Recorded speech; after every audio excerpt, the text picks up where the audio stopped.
Rundown, bringing you headlines making the round in Nigeria and the globe. Our news in brief after the break.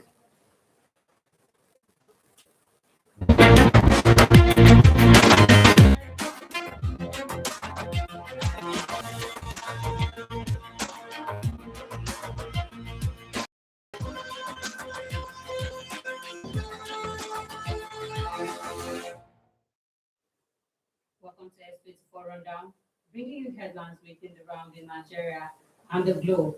Our news in brief after the break.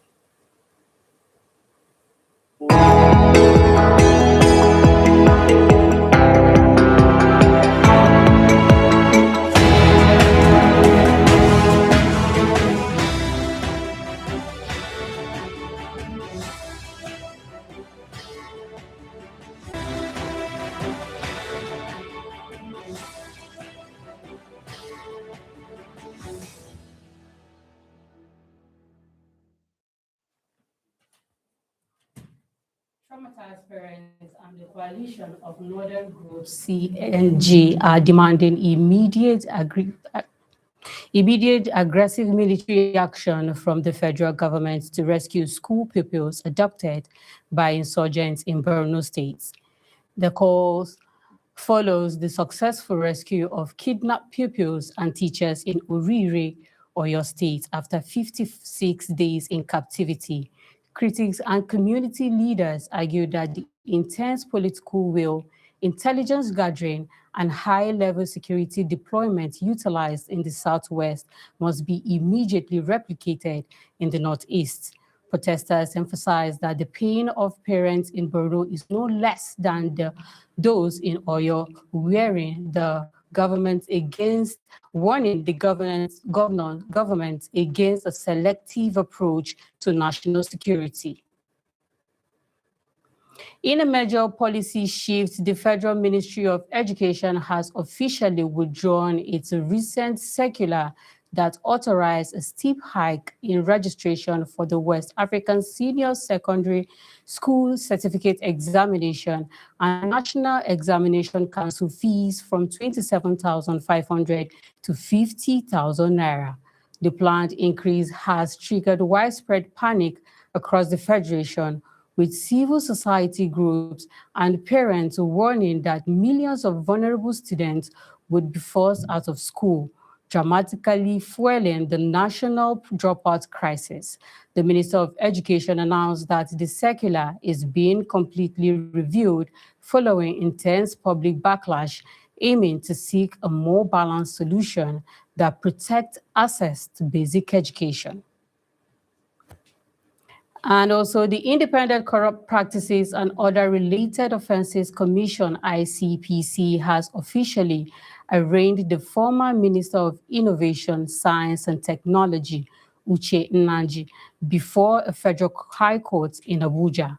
The 63-year-old former minister faces a 6-count criminal charge stemming from allegations that he forged his University of Nigeria Nsukka degree and his NYSC discharge certificate to clear ministerial screening.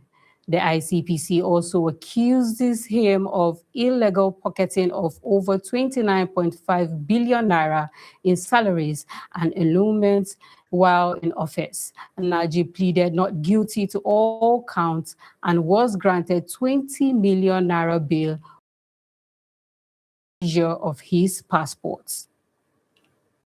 And finally, on the foreign scene, a staggering public health study has revealed that more than 2,700 people are estimated to have died from heat-related causes during the severe May and June heat waves across England and Wales. The collaborative analysis published by the Met Office and leading British health universities found that human-induced climate change added an extra 3 degrees Celsius to 4 degrees Celsius to peak summer temperatures. Researchers concluded that global warming was directly possible for roughly 42% of the total casualties recorded during the heat anomalies. And now, to business news with Shukra Onye. Hello, Shukra. How are you doing today?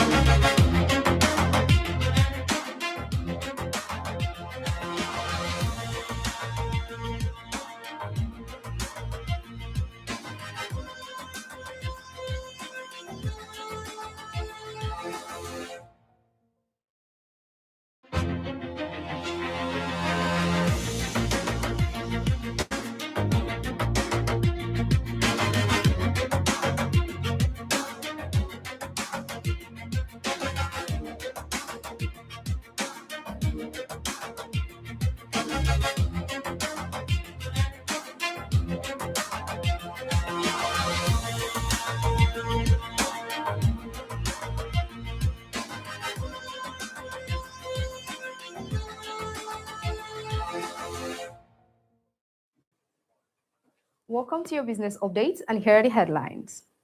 World Bank retains Nigeria in lower middle income group. Power sector loses hit 2.6 billion. NGX investors gain 6.3 trillion. UAE's and sells Vodafone stake for $5.95 billion. And now the details. Our first story takes us to the World Bank, which has retained Nigeria in the lower middle income category despite ongoing economic reforms.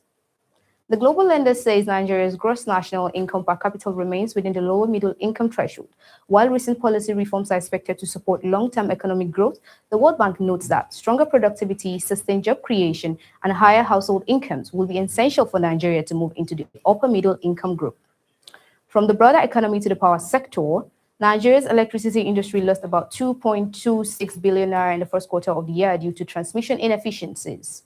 Industry data shows the transmission company of Nigeria exceeded the allowable transmission loss target, resulting in financial losses across the sector.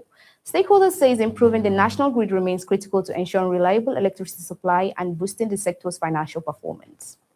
Next to the capital market, investors on the Nigerian exchange gained 6.3 trillion naira in just 4 trading sessions as the market continued its impressive rally. The strong performance has pushed the Nigerian exchange to the top of the global rankings in the dollar returns this year. Market analysts attribute the surge to renewed investor confidence, strong banking stocks, and improving economic sentiment. And finally, in the global telecom industry, UAE telecommunication giant E&, has agreed to sell its stake in Vodafone for nearly $5.95 billion. The deal will acquire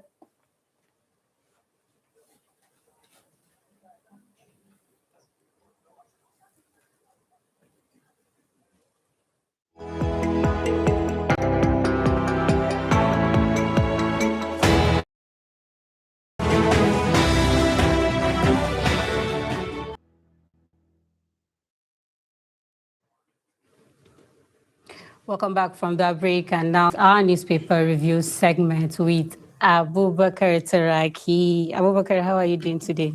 Didi coincident. White and black, white and black. We are in sync.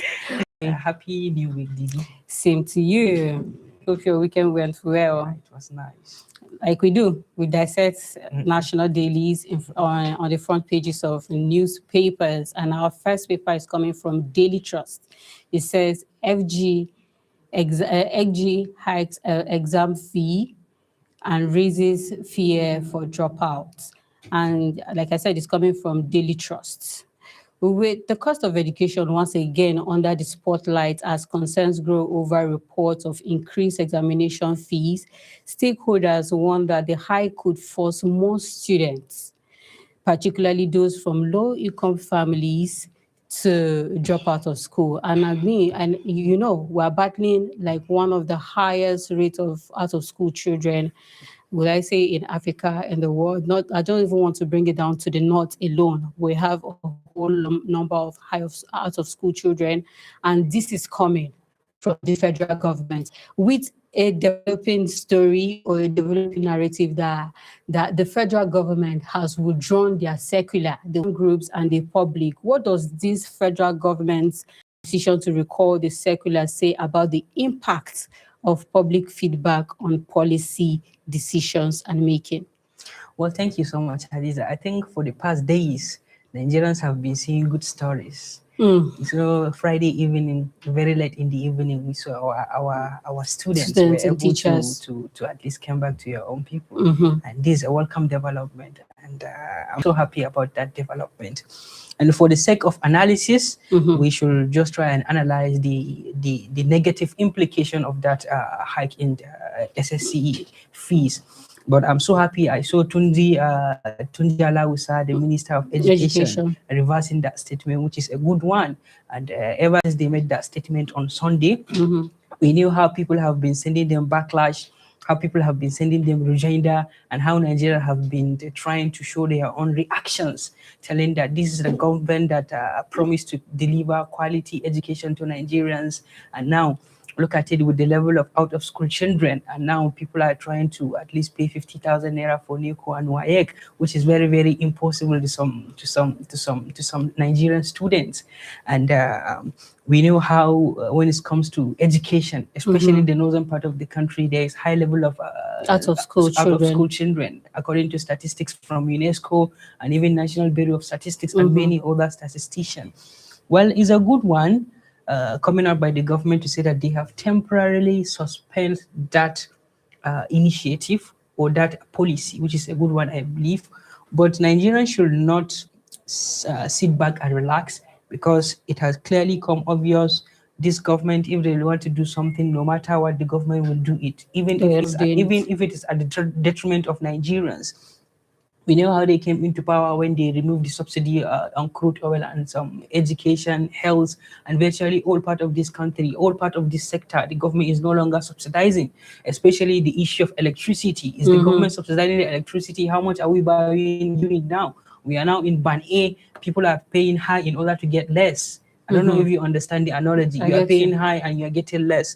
So, well, it's a good one. And based on what they said, it's just because these days the cost of living is high. And these are some things that I don't believe, if there's a serious government, will not be looking at them. Because we believe that government is an avenue. Government is an institution whereby it is aimed at providing services to its own people. And recently, we even saw the first lady, Senator Oluremi, calling on people like celebrities to come to our aid. What is that sending you? This is actually sending a signal that this is a total failure, because the government have failed to virtually take good care of its citizens, and they are now calling on other people who it is not their own responsibility to cater for Nigerians. What they are doing, they are only going to do based on philanthropist gesture. And it is the duty of the government to do everything possible to keep Nigerians one and united. But you are now calling them.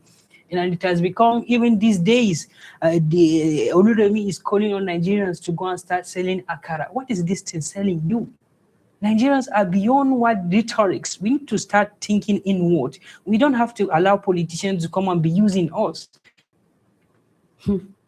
And this is the government that is aiming for 2027, going nook and cranny, saying that we must maintain this power either by virtue of hook, like, and sinker. So is the government silencing the opposition? Are they actually doing what will make them come back 2027? Well, to Nigerians, they are not doing, but to them, they think they are doing the right thing, because they are glorifying their own semi-gods. When I say semi-god, I mean the Western people.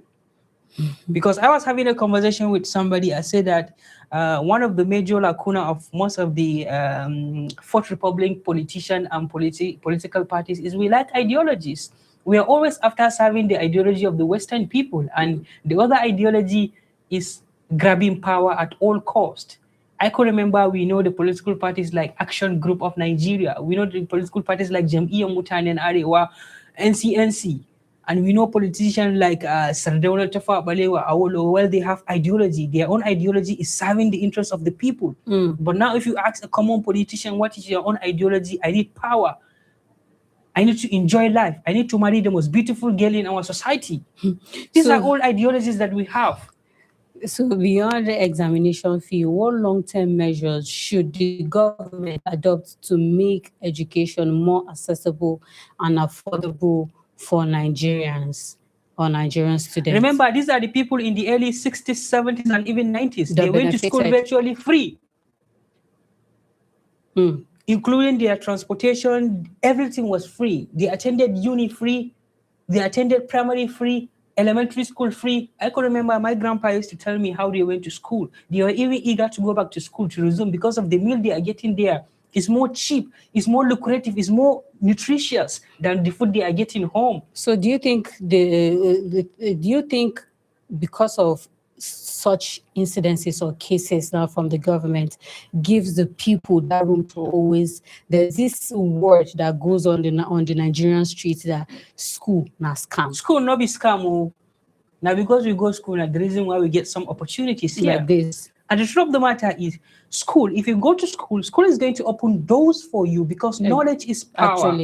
Actually. And let me also borrow from one of my people that used to stay, like, education is the only weapon that a child of a peasant will become the most celebrated person tomorrow.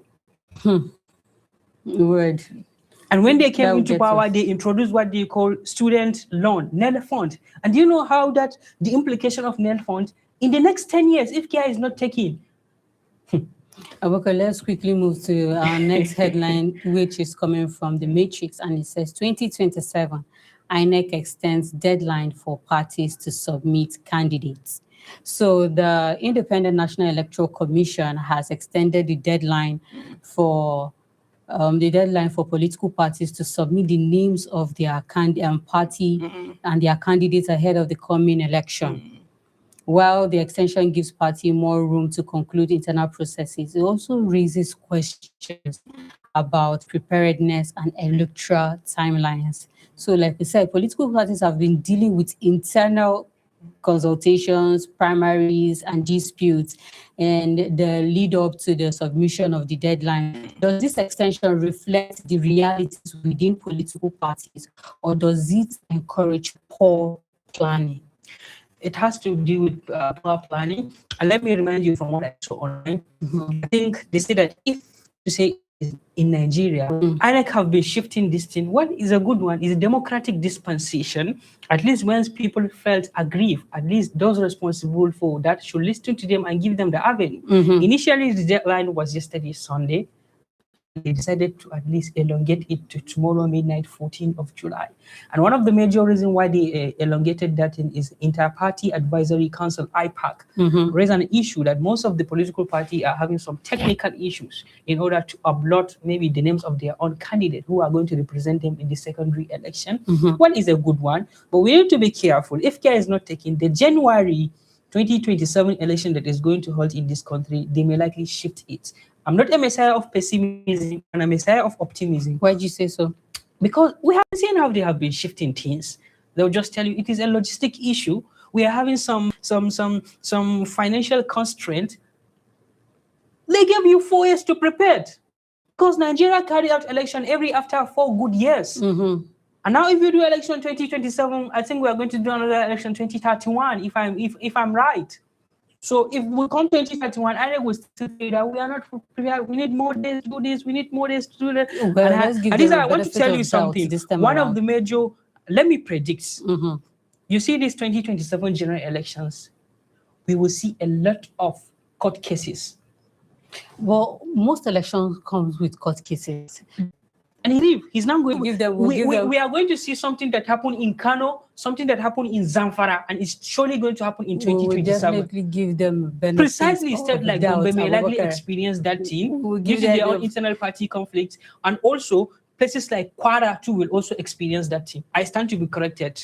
Let's give them a benefit of doubt, at least, because you always say you pray that Nigeria will come better one day. So just give them a benefit of doubt. Well, it will come better once if the right people are in that position to do. Yeah, we hope the extended gives them the room to do whatever they want to do for better and proper. Let's give that to INEC. Let's give it to them. Well, that's it on today's edition of Newspaper Review. Up next is S24 Reports, coming to you after the break.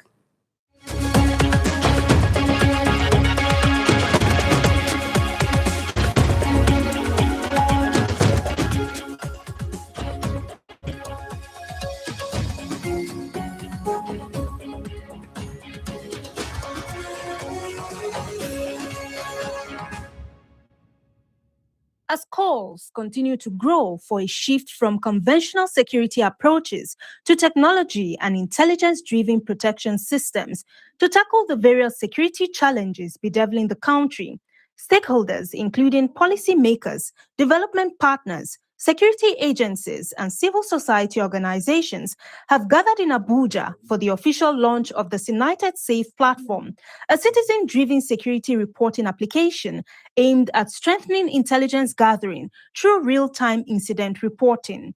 Speaking at the launch, the team lead, Uche Ekeledo, said the platform is designed to bridge the information gap between citizens and security agencies by enabling users to report security incidents safely and anonymously. All you need to do is whenever you see anything happening in your area, just go to it in less than 5 seconds. It's tap, tap, tap. Tap the problem, just a tap. It takes your location automatically from your phone, and then it's up. So even the people, the government agencies can see it and respond, and your other people can even see it. Even if someone that is selling now and she's under attack and she's able to tap, if other people can even see, someone in the area see that, why is this woman? Because it's going to be her exact location. And someone sees that this is my friend, why is she under attack? And they move. So this is most importantly for the people. Whether you security agencies can respond or not, make sure you use it, because it's going to give people what is happening in your area, and to save your life. You'll be shocked. It's really for them. The thing about early response, that early response can only work effectively if the early warning systems are up and running. And so with the early warning, that way we can mobilize the necessary manpower that we need, as well as aid to those who are currently victims or dealing with the issue of insecurity. Also speaking at the event, the Senior Special Assistant to the President on Linguistics and Foreign Matters, Jamiu Abiola, emphasized the need for technology, collaboration, and active citizen participation in tackling Nigeria's evolving security challenges. This is the first step. They've launched it now, and people now know that they're serious, because when you launch something, it's when people can take you seriously. And now that has happened, we're going to look into the product more, and share ideas and look at it with other things and try to integrate it. It's very, very important for this to have happened. As the fight against insecurity deepens across all 6 geopolitical zones of the country, stakeholders insist that technology and intelligence-driven initiatives, as well as a whole-of-society approach, is what the country needs to put an end to this long-standing asymmetric war. In Abuja, Gloria Atta reporting for S24 Television.